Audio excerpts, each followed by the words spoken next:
তো দেখো বেগুনগুলো এরকম আর লবণ। তো দেখো এরকম ভাজা করে নিতে হবে, নিয়ে তুলে নিতে হবে। পরিমাণ মতো লবণ চামচ, হাফ টেবিল চামচের একটু কম। এবার একটা বড় সাইজের টমেটো আমি গ্রেট করে নিয়েছি।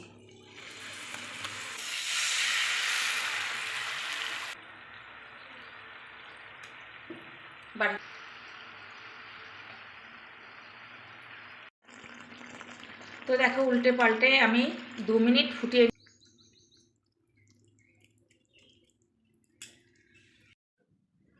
নমস্কার বন্ধুরা, সবিতা ব্লগে সবাইকে স্বাগত, তার সঙ্গে বড়দের প্রণাম আর ছোটদের বুক ভরা ভালোবাসা। আজকের একটা রেসিপি নিয়ে চলে আসলাম, বেগুনের ঝাল। এইরকম বেগুন নিতে হবে, দেখো বেগুনের ঝাল বানাবো। তো বেগুনটাকে আমি ধুয়ে নিয়েছি ভালো করে পরিষ্কার করে। তো বেগুনটা আমি কেটে নিই।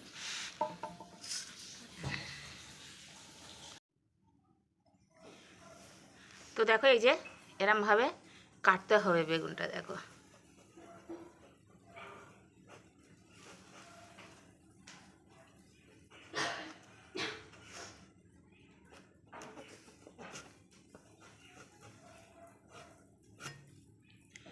বেগুনের কিন্তু মোটা থাকবে, এই দেখো এরমভাবে।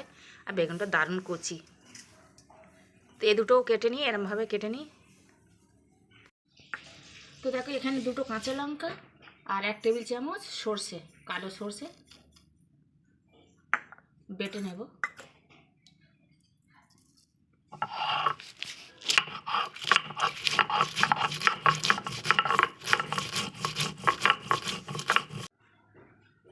তো দেখো বেগুনগুলো এরমভাবে কেটে নিয়েছি, চেলা করে নিয়েছি বোটা সমেত।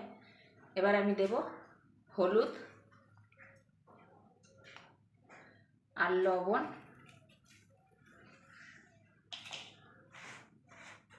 দিয়ে আমি একটু মাখিয়ে নেব।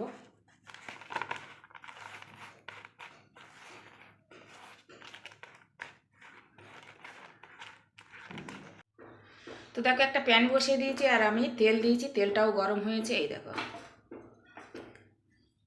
এবার এই যে বেগুনগুলো আমি নুন হলুদ ভালো করে মাখিয়ে নিয়েছি, মানে এপিট উপিট করে ভালো করে মাখিয়ে নিয়েছি। এবার আমি দিয়ে দেব।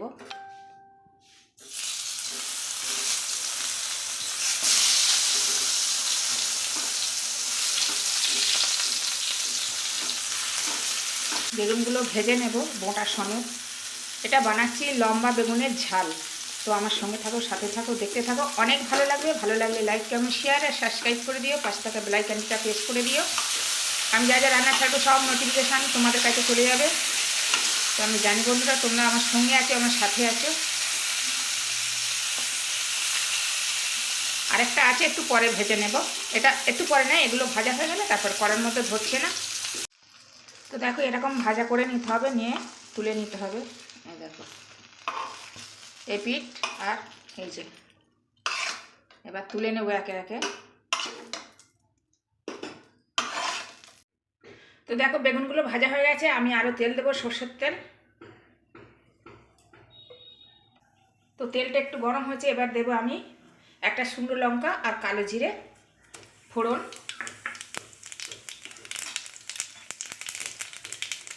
তো দেখো একটু ফোড়নটা করে নিয়েছি, আর এখানে একটা মাঝারি সাইজের পেঁয়াজ আমি গ্রেট করে নিয়েছি, দিয়ে দিলাম।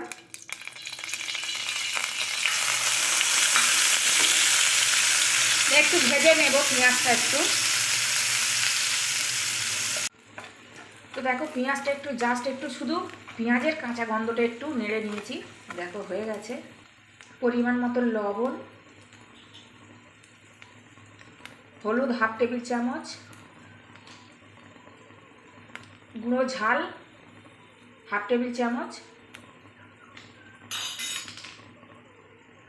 ধনে জিরো হাফ টেবিল চামচের একটু কম।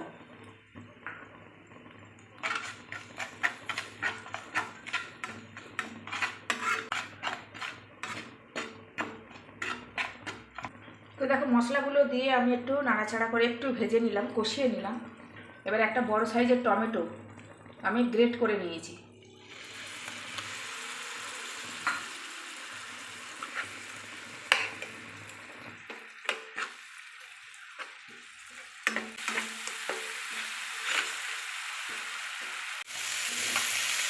তো দেখো মশলা থেকে আমার তেল ছেড়ে দিয়েছে, দেখো এই যে টমেটো দিয়ে আমি 1 মিনিটের মতন কষিয়ে নিয়েছি।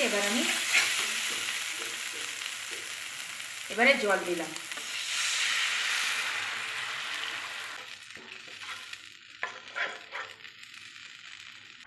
এবারে সর্ষে আর কাঁচা লঙ্কা বাটাটা দিয়ে দেবো। বাটিটা ধুয়ে পরে আবার ভালো করে দেবো।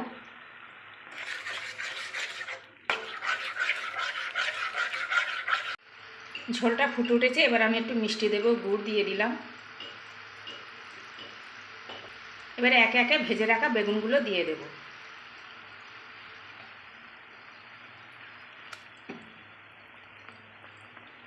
মনে ভেবেছিলাম যে বেশি হবে, 6 পিসই হয়েছে, 3টে বেগুন কেটেছিলাম, মনে করেছিলাম যে একটা দেবো না, বেশি হয়ে যাবে হয়তো। আর তা আবার লাস্টে মনে করলাম যে না করে নিই, ওটা আবার কাটা থাকবে, নষ্ট হয়ে যাবে।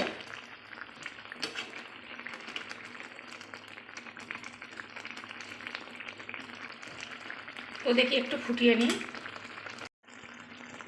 তো দেখো উল্টে পাল্টে আমি 2 মিনিট ফুটিয়ে নিয়েছি। দেখো এতটা ঝোল থাকবে, কেননা আবার ওইটা তো একটু ঘন হয়ে যাবে। দেখিয়ে দিই একটু, এই দেখো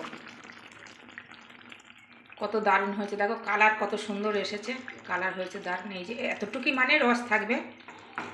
তো গ্যাসটা আমি অফ করে দিলাম।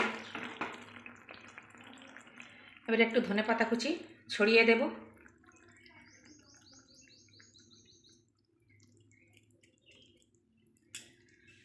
তো চলো, হয়ে গেল আমার লম্বা বেগুনের ঝাল। তো তোমরা এরকম করে খেয়ে দেখো। আজকের মতন আসছি, তোমরা সবাই ভালো থেকো, সুস্থ থেকো। জয় রাধে রাধে, জয় কৃষ্ণ কালী কালী।